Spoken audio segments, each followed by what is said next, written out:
మేషరాశి వారికి ఈ గ్రహణ ప్రభావం మరియు మార్చ్ పక్ష ఫలితాలు ఎలా ఉండబోతుంది, ఎటువంటి జాగ్రత్తలు తీసుకోవాలి, గ్రహణం ఏ సమయం నుంచి ఏ సమయం వరకు ఉంది, మీరు ఇవ్వాల్సిన దానాలు ఏమిటి, మీరు చేసుకోవాల్సిన మంత్రం ఏమిటి అనేటువంటి అనేకమైనటువంటి విషయాలు ఇప్పుడు నేను చెప్పబోతున్నాను. అయితే ఈ యొక్క అంశాలు చెప్తుంది నేనైనప్పటికీ చెప్పిస్తుంది సాక్షాత్ లలితా అమ్మవారిగా భావిస్తూ ఆ లలితాంబిక అమ్మవారి యొక్క అనుగ్రహం పరిపూర్ణంగా కలగాలని స్ఫూర్తి కోరుకుంటూ, ప్రధానంగా మీకు గ్రహణం అనేటువంటిది పంచమ స్థానంలో ఏర్పడుతుంది.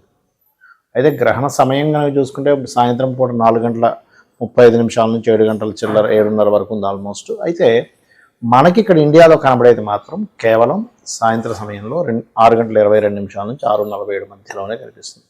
స్వల్పంగా, ఎందుకంటే చీకటి పడితే కదా గ్రహణం కనబడదు కాబట్టి దాని ప్రభావం కూడా స్వల్పంగా ఉంది.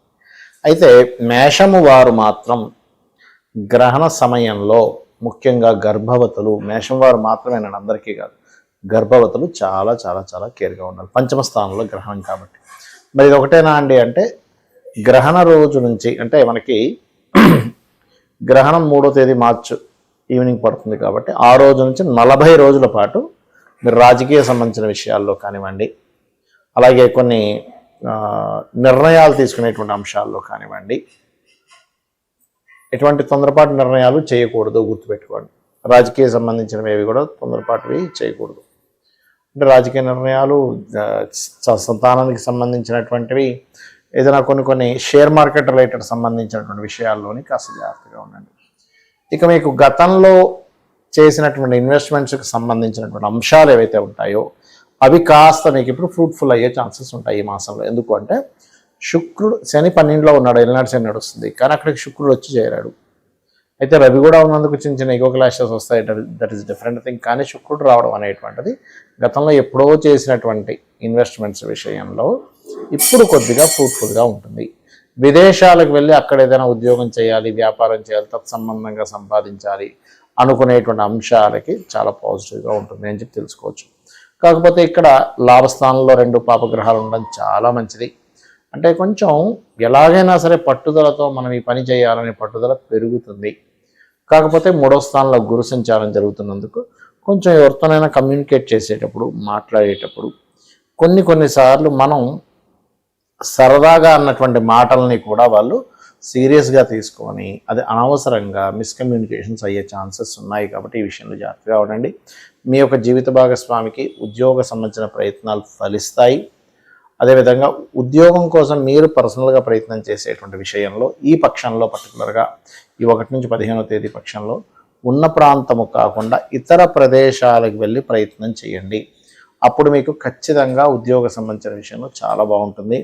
కాకపోతే ఎవరైనా సంతానం కోసం ప్లాన్ చేసుకునే వాళ్ళు మాత్రం గ్రహణం ఉంది కాబట్టి ఏప్రిల్ 13వ తేదీ తర్వాత ప్లాన్ చేసుకోవడం మంచిది. ఎందుకంటే పంచమ స్థానంలో పడ్డ గ్రహణం, దాని యొక్క ప్రభావం 15 రోజులు మనకి ఈ పక్షఫలాల్లో, దాని యొక్క ప్రభావం 40 రోజులు ఖచ్చితంగా ఉంటుంది. ఇక మీరు నిత్యము చేయవలసింది గణపతి యొక్క ఆరాధన మరియు సూర్య నమస్కారాలు ఎక్కువగా చేసుకోండి. ఇక్కడ గ్రహణము ఏర్పడుతున్నందుకు మీరు అసలు ఎటువంటి దానాలు ఇవ్వాలి, అసలు ఒక్కొక్క సమస్యకి ఒక్కొక్క మంత్రం ఏం చేసుకోవాలో చెప్తారు. ప్రధానంగా దానం ఇవ్వవలసినటువంటివి ఏమిటి, ఇందులో 2 రకాలు. ఒకటి ఎవరికి వారిచ్చుకుంటారు, లేదా ఒక్కొక్కసారి సంతానం ఎక్కడ దూరంగా ఉన్నప్పుడు వాళ్ళ పిల్లల కోసం ఇస్తారు, అలా కూడా ఇవ్వచ్చు, తప్పేం లేదు. అయితే బియ్యము 1 కేజీంబావు బియ్యము, కేజీంబావు ఉలవలు, కేజీంబావు మినుములు, గోధుమలు, నువ్వులు, ఈ 5 పదార్థాలు ఇవ్వండి ముఖ్యంగా. మరియు దీంతోపాటు మీరు వెండికి మన ఇత్తడికి సంబంధించి, వెండి కాదండి, వెండి చాలా రేటు ఉంది, ఇత్తడికి సంబంధించి చిన్న గిన్నె తీసుకొని దాంట్లో ఆవు నెయ్యి పెట్టి, ఏదైనా లోహాలు, పంచలోహాలు, రాగిలో వాటిలో వీటిలో ఉంటాయి, సూర్య చంద్ర ప్రతిమలు మరియు నాగ పడగలు ఉంటాయి, ఆ 2టిని ఇవ్వాలి, గుర్తుపెట్టుకోండి. ఇంకా తీవ్రంగా దోషం ఎవరికైనా ఉంది అనుకుంటే కనుక గోశాలకు వెళ్ళి గోవుకి సేవ చేయడం, గోవుకి ఏదైనా తినిపించడం, రామాయణ మహాభారతాలు లాంటివి వినడం, చదవడం చేస్తే మంచిది. అయితే గ్రహణ సమయంలో, గ్రహణం అనగానే భయపడడం కాదు, ఇక్కడ మీరు బాగా అర్థం చేసుకోండి, ఇది సాధన చేసుకోవడానికి గొప్ప సమయము అని మీరు అర్థం చేసుకోవాలి గ్రహణ సమయం. ఓకే, మీరు ఇక్కడ గ్రహణం మీకు కనబడకపోయినా 4:35 గ్రహణం సంబంధించిన పట్టు స్నానం చేసి కూర్చొని 7:30 వరకు కూర్చోవచ్చు జపం. తర్వాత విడుపు స్నానం చేయొచ్చు. అయితే ఇక్కడ ఏంటంటే మీకు ఎటువంటి సమస్య ఉంటే ఎటువంటి నామం చేసుకోవాలనే దాని మీద ఉంటుంది. ఇప్పుడు చూడండి, ఎవరైనా సరే వాళ్ళు ఎదగలేకపోతున్నారో అని ఉంటుంది లైఫ్లో. అలాంటప్పుడు మీ లగ్నం పాడైందని అర్థం. అలాంటప్పుడు శ్రీమాత్రే నమః బ్రహ్మాండంగా మంచి ఫలితం ఇస్తుంది, రక్షణ కలుగుతుంది అమ్మవారు. అలా కాదండి, మాకు ఫైనాన్షియల్గా బాగా ఇబ్బంది ఉంది, ఆ గ్రహణ సమయంలో ఏ మంత్రం చేసుకోవాలి అంటే ఓం సంపత్కరీ సమారూఢ సింధుర వ్రజ సేవితాయ నమః, లేదా ఓం ధర్మాధ్యక్ష ధనాధ్యక్ష ధనధాన్య వివర్ధిని నమః. అలా కాదు, మేము ఏది మాట్లాడినా మిస్కమ్యూనికేషన్స్ అయిపోతుంది, మాట్లాడాలంటే భయం వేస్తుంది, ఎక్కడ వీళ్ళు ఎవరితో ఏదైనా ఇబ్బంది అవుతుంది అంటూ ఉంటారు కొంతమంది. ఎక్కువగా స్త్రీలు ఎక్కువగా ఈ విషయంలో, పురుషులు కూడా ఎదుర్కొంటారు. దీనికి ఏమిటి లలిత సహస్రనామాల్లో ఆ 4 గంటల సేపు చేసే మంత్రం ఓం కర్పూర వీటికామోద సమాకర్ష దిగంతరాయ నమః. అలా కాదండి, నాకు గృహం కొనుక్కోవాలని ఉంది, లేదా ఎడ్యుకేషన్లో డిస్టర్బ్ అవుతున్నప్పుడు ఏం చేయాలి? ఎడ్యుకేషన్లో కన్నా మీరు డిస్టర్బ్ అవుతున్నట్లయితే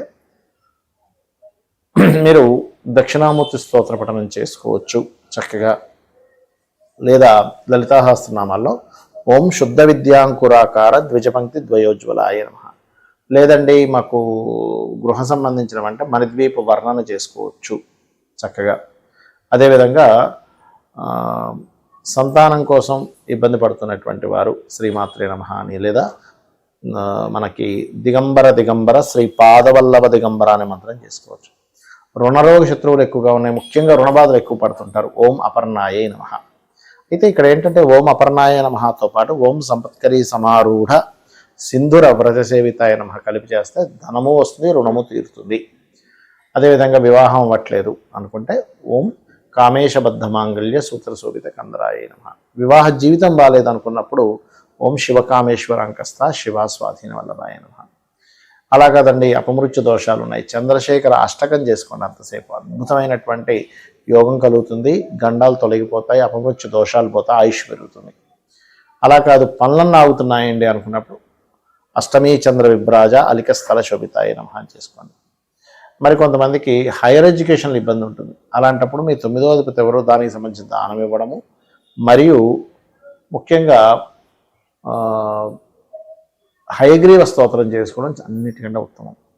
ఇక మీకు కెరియర్ పరంగా బాగాలేదు, కెరీర్ పరంగా చాలా ఇబ్బంది పడుతున్నారు అనుకోండి, ఓం మాణిక్య మకుటాకార జానుద్వయ విరాజితాయే నమః. ఖచ్చితంగా ఎదుగుతారు. హ్యాపీనెస్ లేదండి, అదేవిధంగా మనకి బిజినెస్లో ఎదగలేకపోతున్నాను, ఒక్క సక్సెస్ కూడా లేదు అని బాధపడేటువంటి వారు ఈ గ్రహణ సమయంలో ఓం ఇంద్రగోప పరిక్షిప్త స్మరతోనా భజంగికాయే నమః అని మంత్రం చేసుకోండి. ఈ నామాలు ఏవైతే ఉన్నాయో అపౌరుషములు అంటారు. మనం ఈరోజు చేసేటువంటి మంత్రం అంటే గ్రహణం రోజు చేసేటువంటి మంత్రం ఏదైతే ఉంటుందో అది ఖచ్చితంగా ఒకసారి చేస్తే 1000 సార్లు ఫలితం ఉంటుంది. కాబట్టి 1000 సార్లు అంటే ఏమిటి, మామూలు విషయం కాదుగా. 1000 రోజులు అనుకోండి, బహుశా అంటే 3 సంవత్సరాలు. 3 సంవత్సరాల పాటు మీరు 4 గంటలు చేసినటువంటి ఫలితం. 4 గంటల సేపు గ్రహణం చేయడం మామూలు విషయమా? అదొకటి చెప్తారు శాస్త్రంలో. రెండోది పునశ్చరణ, అంటే మీరు గతంలో ఒక మంత్రం చేశారు, ఆ మంత్రాన్ని పదే మళ్ళీ అంత జపము చేసిన ఫలితం. అంటే కొన్ని లక్షలు చేసిందా అనుకోండి, ఈ సమయంలో చేసినటువంటి ఫలితం అన్ని లక్షలు చేసిన ఫలితం వస్తుందని దాని యొక్క అర్థము. కాబట్టి ఇది చెయ్యండి. మరియు ఇక్కడ మీకు ఏదైనా సమస్య బాగా తీవ్రంగా ఉంది, అది ఏ భావానికి సంబంధించిందని చూసుకొని ఆ గ్రహం మీ జన్మజాతకంలో అక్కడ ఏదైతే గ్రహం ఉందో ఆ గ్రహానికి సంబంధించిన దానం ఇవ్వండి. అప్పుడు ఖచ్చితంగా ఏమవుతుందంటే ఆ యొక్క డిస్టర్బెన్సెస్ అనేవి పూర్తిగా తగ్గిపోవడం జరుగుతుంది. ఇది ప్రధానంగా గుర్తుపెట్టుకోండి. ఒకటే ఏంటంటే గ్రహణం అనగానే ఏదో ఈ రాశి వారికి ఏదో అయిపోతుంది, ఆ రాశి వారికి ఏదో అయిపోతుంది కాదు. కొంచెం దాని ఎఫెక్ట్ ఉంటుంది, లేదా అపరకు అయిపోతామని కాదు.